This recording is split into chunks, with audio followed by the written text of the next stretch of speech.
سورہ یوسف کی آیت نمبر 36 سے آج کا ہمارا درس شروع ہو رہا ہے۔ حضرت یوسف علیہ السلام کو قید میں ڈال دیا گیا۔ جرم نہیں ہے لیکن مجرم کے جرم پر پردہ ڈالنے کے لیے ان کو قید میں ڈال دیا گیا، اور آپ نے اللہ کی نافرمانی کے مقابلہ میں قید کی تکلیف کو پسند کیا۔ مفسرین نے لکھا ہے جب آپ کو قید میں ڈالا گیا نا تو بڑا سخت طریقہ تھا، گدھے پر سوار کیا گیا اور ایک ساتھ بندہ وہ اعلان کر رہا ہے دیکھو جو اپنے مالکوں کی نافرمانی کرے اس کے ساتھ یہ ہوتا ہے۔ تو سیدنا یوسف علیہ السلام یہ ساتھ ساتھ کہتے جا رہے تھے جو فرما برداری یہ کہتے ہیں اور اس کے بدلے میں جو سزا یہ دے رہے ہیں یہ بہت تھوڑی سزا ہے، لیکن لوگوں وہ جو دوزخ کی سزا ہے نا وہ بڑی سخت سزا ہے۔ آپ وہاں پر گئے جب تو وہاں پر بھی آپ نے اصلاح کا کام جاری رکھا، تبلیغ اور نصیحت کا کام جاری رکھا، آپ عبادت میں مشغول رہتے، رات کو اکثر گریہ زاری کی کیفیت رہتی، آپ کے آنسوؤں سے وہاں کا ماحول ایسا ہو گیا تھا کہ ہر کوئی آپ سے متاثر ہو رہا تھا، ہر کوئی آپ سے محبت کرنے لگ گیا۔ اب دو قیدی تھے، ایک بادشاہ کا نان بائی تھا، باورچی تھا، کچن کا انچارج تھا، اور ایک تھا جو بادشاہ کو شراب پلاتا تھا۔ بادشاہ کو ان دونوں پر شک ہوا کہ انہوں نے بادشاہ کو زہر دینے کی کوشش کی ہے، قتل کرنے کی سازش کی ہے۔ ان دونوں کو جیل میں ڈال دیا گیا۔ اب ان کا معاملہ زیر التوا تھا۔ یہ حضرت یوسف علیہ السلام کے پاس آیا، آ کر کہنے لگے آپ ہمیں نیک بندے لگتے ہیں، ہم نے آپ سے خواب کی تعبیر پوچھنی ہے۔ اب اس کا ذکر اگلی آیت میں آ رہا ہے، وَدَخَلَ مَعَهُ السِّجْنَ فَتَيَانِ، اور یوسف کے ساتھ دو جوان بھی قید خانے میں داخل ہوئے۔ ان میں سے ایک نے کہا میں نے خواب میں دیکھا ہے کہ میں شراب کے لیے انگور نچوڑ رہا ہوں، اور دوسرے نے کہا میں نے خواب میں دیکھا ہے کہ میں اپنے سر پر روٹیاں اٹھائے ہوئے ہوں جن سے پرندے کھا رہے ہیں، آپ ہمیں اس کی تعبیر بتائیے، ہمارا گمان ہے کہ آپ نیک لوگوں میں سے ہیں۔ اب دونوں اپنا اپنا خواب سنا رہے ہیں۔ ایک نے کہا میں نے دیکھا ہے کہ میں انگوروں کو نچوڑ رہا ہوں، اس کا رس نکال رہا ہوں۔ اچھا، اس کی ڈیٹیل مفسر نے پھر لکھی، اس نے کہا میں نے 3 خوشوں کو نچوڑا ہے۔ اور دوسرے نے کہا جو کچن کا انچارج تھا اس نے کہا کہ میرے سر پر روٹیاں ہیں، 3 روٹیوں کے بنڈل ہیں یا زنجیریں ہیں، تو میں نے سر پر اٹھائی ہوئی ہیں، میں جا رہا ہوں اور پرندے آ رہے ہیں اور آ کر ان روٹیوں میں سے نوچ نوچ کر کھا رہے ہیں۔ اب آپ نے خواب کی تعبیر کا فوراً جواب نہیں دیا۔ آپ نے کیا فرمایا؟ قال لا یأتیکما طعام ترزقانہ،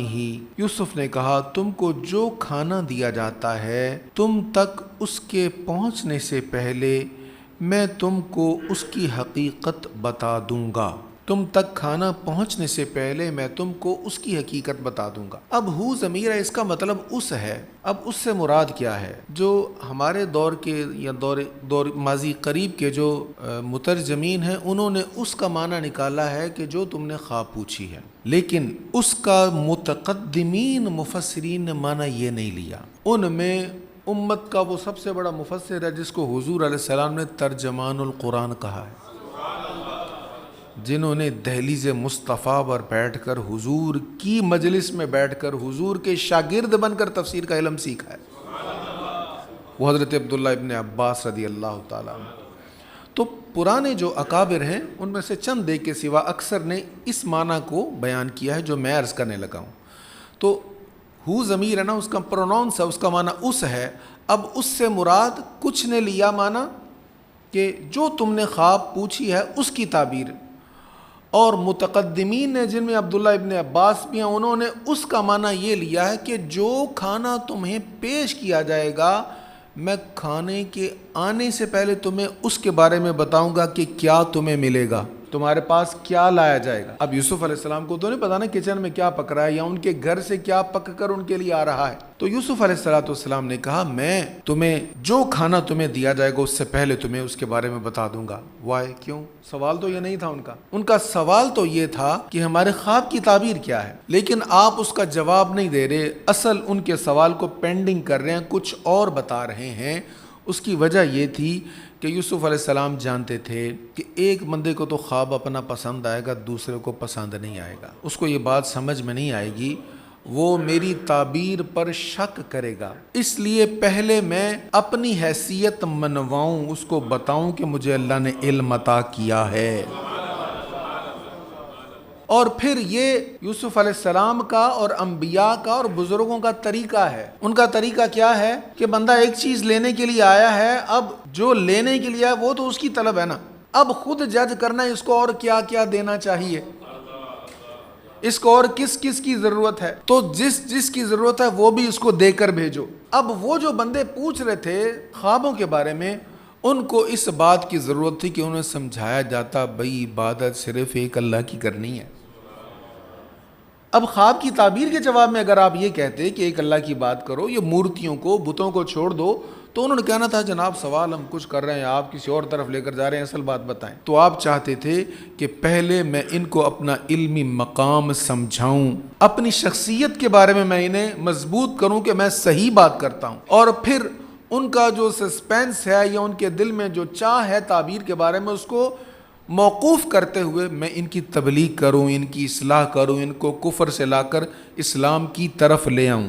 تو اس کے لیے آپ نے ان کو فرمایا لا یأتیکما طعام، جو تمہیں کھانا دیا جاتا ہے تم تک پہنچنے سے پہلے میں تم کو اس کی حقیقت بتا دوں گا۔ اور پھر ایسا ہی ہوا، جو آپ نے کہا تھا کہ تمہیں یہ کھانا ملے گا، اس قسم کا ملے گا، اس کیفیت کا ملے گا، جو کہا تھا وہی کھانا آپ کے سامنے پیش کر دیا گیا۔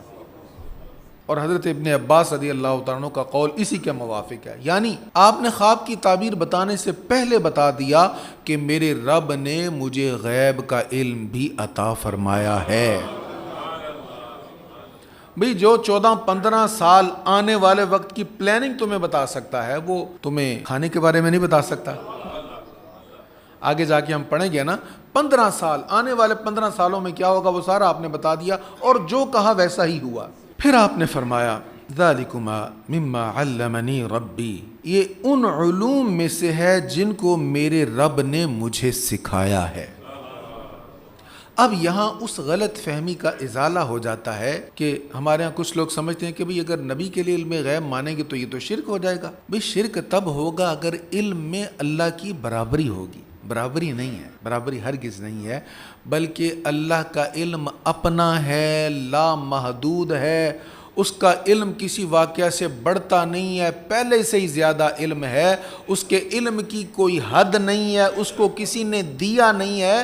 انبیاء کے پاس علم محدود ہے، رب نے جتنا دیا ہے وہی ہے، ان کا اپنا نہیں ہے، رب کا دیا ہوا ہے۔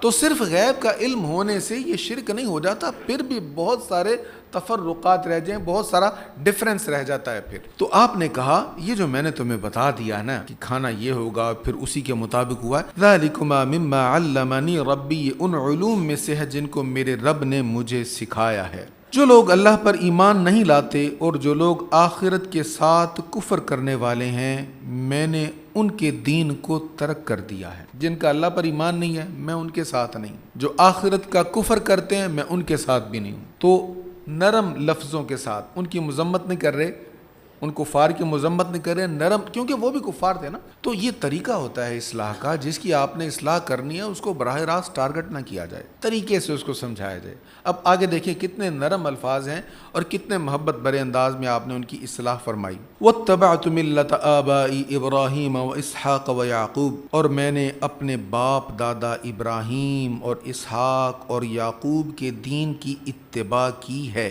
ہمارے لیے یہ جائز نہیں ہے کہ ہم اللہ کے ساتھ کسی چیز کو بھی شریک قرار دیں، یہ ہم پر اور لوگوں پر اللہ کا فضل ہے، لیکن اکثر لوگ شکر ادا نہیں کرتے۔ تو اپنا تعارف کروایا، میں سیدنا ابراہیم علیہ السلام کی اولاد میں سے ہوں، میں حضرت اسحاق علیہ السلام کا پوتا ہوں، یعقوب علیہ السلام کا بیٹا ہوں، اور میں انہی کے طریقہ پر ہوں۔ حضرت ابراہیم علیہ السلام پورے خطہ میں، پورے علاقہ میں معروف شخصیت تھے، اور ابراہیم علیہ السلام کی ذات وہ ذات ہے کہ تمام اہل کتاب ابراہیم علیہ السلام کی تعظیم کرتے ہیں، یہودی بھی، عیسائی بھی، اور مسلمان تو ہیں ہی ان کی تعظیم کرتے، کیونکہ ہمارا یہ کہنا ہے کہ الحمدللہ ہم ہی ہیں جو ابراہیم علیہ الصلوۃ والسلام کی ملت پر ہیں، ان کے طریقہ پر ہیں۔ تو انہوں نے اپنا تعارف کروایا اور تعارف کرواتے ہوئے کہا کہ ہم شرک نہیں کرتے، اللہ کے ساتھ کسی کو شریک نہیں قرار دیتے۔ یہ نہیں کہا کہ تم شرک کرتے ہو، تم مشرک ہو،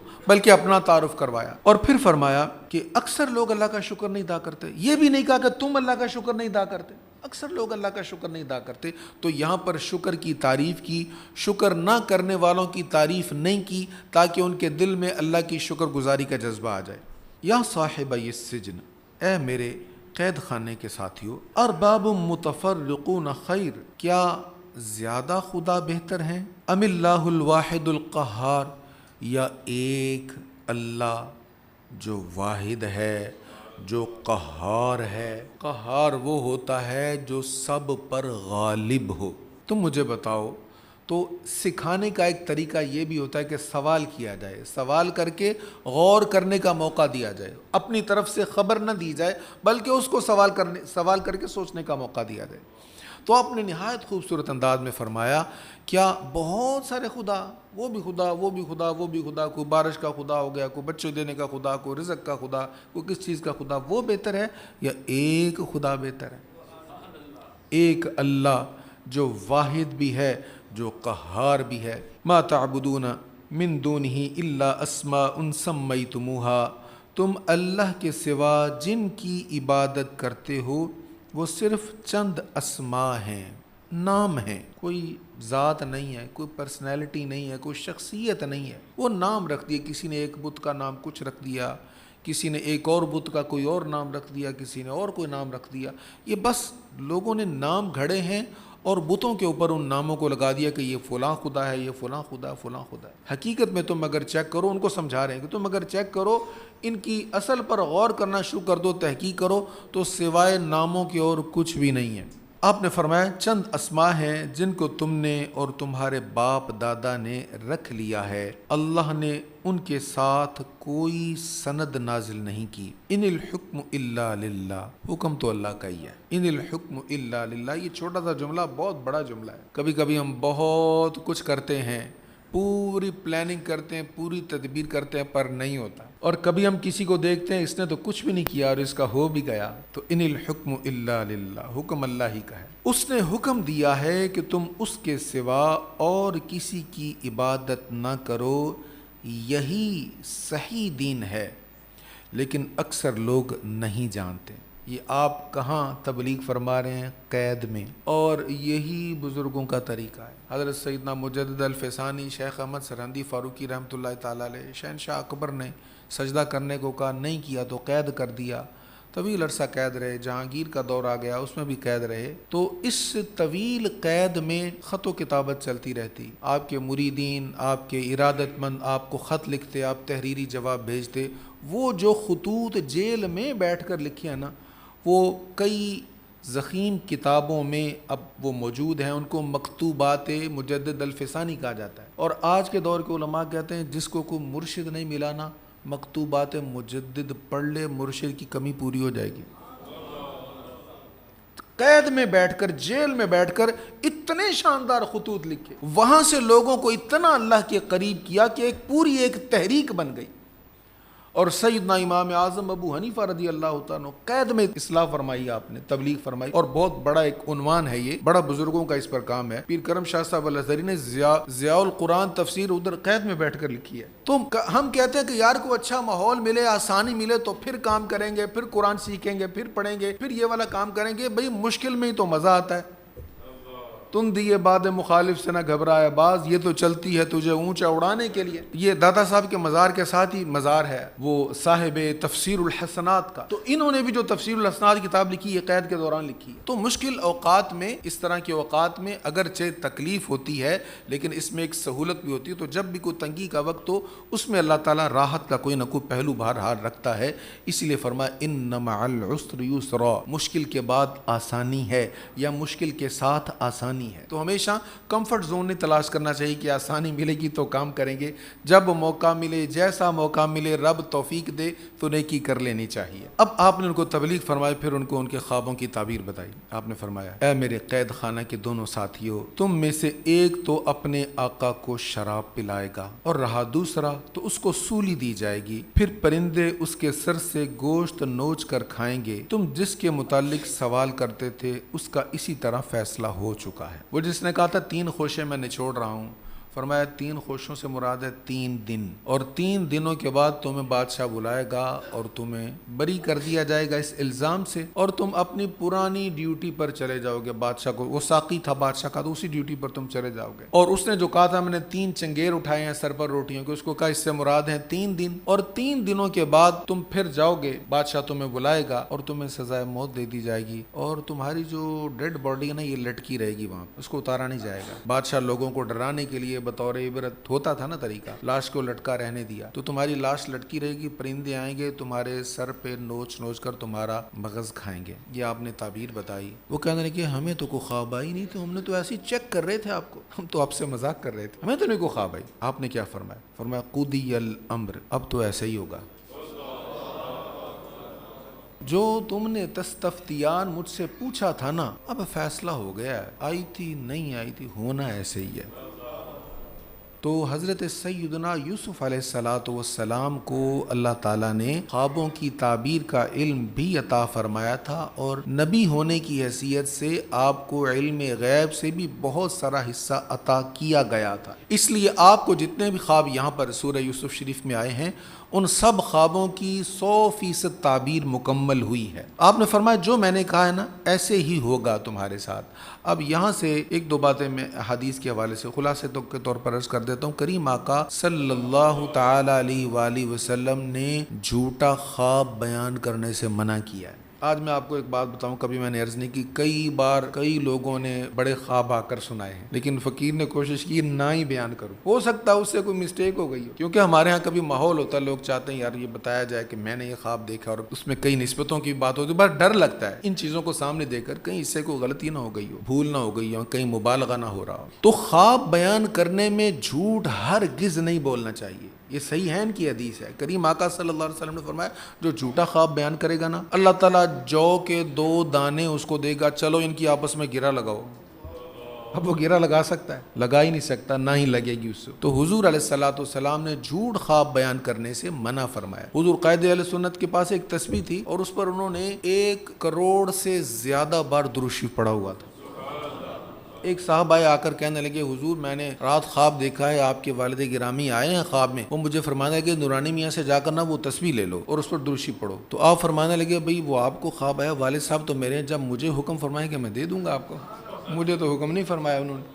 تو ہمارے ہاں یہ ہوتا ہے، لوگ جھوٹے خواب بیان کر کے رشتے توڑوا دیتے ہیں، پتہ نہیں کیا کیا کچھ کر دیتے ہیں۔ تو یہ معاملہ بڑا اہم ہے، خواب جھوٹا ہرگز نہیں بیان کرنا چاہیے، اس کی سخت وعید سرکار کریم علیہ السلام نے بیان فرمائی۔ اور اگر خواب برا آ جائے، خوفناک خواب آ گیا، ڈر گئے، تو اس کا بھی حل کریم آقا صلی اللہ علیہ وسلم نے فرمایا۔ آپ نے فرمایا کہ برا خواب آئے تو اس کو کسی سے بیان نہ کرے، وہ شیطان کی طرف سے، اس کو بیان کرنے کی ضرورت نہیں ہے۔ تو اٹھے اور بائیں طرف منہ کر کے 3 بار تھتکار دے۔ اگر قریب کوئی ایسی جگہ ہے جہاں آپ تھوک سکتے ہیں تو آپ جا کر وہاں تھوک دیں 3 بار، اگر جگہ نہیں ہے تو 3 بار تھو تھو تھو ایسے کر دیں۔ برا خواب اگر آئے، آپ ڈر گئے ہیں، حضور علیہ السلام نے دعا بھی سکھائی ہے، اس میں تعوذ کے کلمات ہیں، تو ان دونوں احادیث کو اگر ہم یکجا کر لیں تو امام ابن سیرین اور دیگر بزرگوں نے بتایا ہے کہ پھر طریقہ یہ ہے کہ آپ اگر ڈر جائیں، خواب برا ہے، تو اٹھ کر بائیں طرف 3 بار تھتکار دیں اور اعوذ باللہ من الشیطان الرجیم پڑھ لیں۔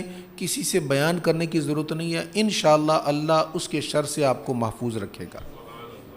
اللہ اکبر۔ یہ جو آپ نے پھر ان کو خواب بتایا تھا اسی کے مطابق ہوا، اس کو بحال کر دیا گیا، اور جو کچن کا انچارج تھا اس کو سولی پر لٹکا دیا گیا۔